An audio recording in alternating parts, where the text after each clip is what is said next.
You know, it's really been a game changer having the mayor on my side. He also does out-of-town visits. It's really kind of a full-time job. Thank you so much for coming, Mr. Mayor. This dog is the mayor of a town in California. Then Diane up here. No eating your tie. All right. 1, 2, 3. Yeah. Okay. All right.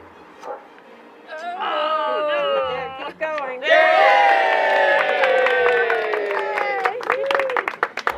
It'll be in the paper next week, you guys. Yeah. Oh my God! He's so fluffy. Thanks for stopping.